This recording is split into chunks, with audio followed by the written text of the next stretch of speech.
आता बघणार आहोत टॉप 9 राजकीय बातम्या। लोकसभा निवडणुकीत मुंबईत गद्दार विरुद्ध खुद्दार अशी लढाई होती। समोरच्याच्या छाताडावर नाचून विजय मिळवला। ठाकरे गटाचे आमदार अजय चौधरींची प्रतिक्रिया। पुढील 1 वर्षात अरविंद सावंत पुन्हा कॅबिनेट मंत्री बनणार। माजी महापौर किशोरी पेडणेकरांनी दिलं केंद्रातील सत्ता पलटण्याचे संकेत। लोकांनी तिकडच पाठवलं। मी आज सांगते भाई, आज मुंबादेवीला साकडं घातलंय। 10 विभाग क्रमांक 10 श्रद्धा वहिनी स्वतः होत्या, विभाग क्रमांक 11 आणि विभाग क्रमांक 12।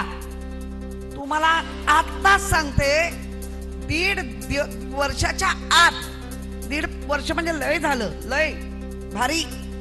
तुम्ही कॅबिनेट मंत्री बनणार म्हणजे बनणार। यापुढे इस्लामपूर वाळवा मतदारसंघावर विशेष लक्ष राहणार। कोणाच्या तरी दबावाखाली राहण्याचे दिवस संपले। विश्वजित कदम आणि विशाल पाटलांचं अप्रत्यक्षपणे थेट जयंत पाटलांना आव्हान। शरद पवार गटाकडून हडपसर विधानसभा मतदारसंघासाठी उमेदवार ठरल्याची चर्चा। कार्यकर्त्यांच्या व्हॉट्सअप स्टेटसवर प्रशांत जगतापांचा भावी आमदार असा उल्लेख। राष्ट्रवादीचे खासदार प्रफुल्ल पटेल आज गोंदिया जिल्ह्याच्या दौऱ्यावर। प्रफुल्ल पटेल राष्ट्रवादीच्या कार्यकर्त्यांशी संवाद साधणार। सिंधुदुर्गनंतर आता रत्नागिरीत बॅनर वॉर सुरू।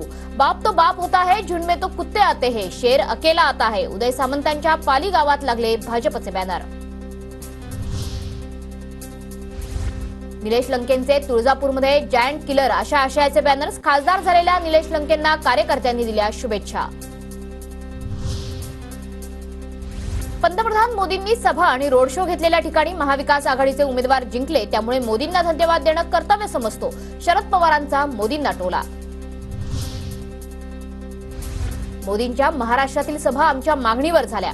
जिंकणं हरण्यापेक्षा पंतप्रधान आमच्या गावात आले हे महत्वाचं। पवारांच्या विधानावर चंद्रशेखर बावनकुळेंची प्रतिक्रिया।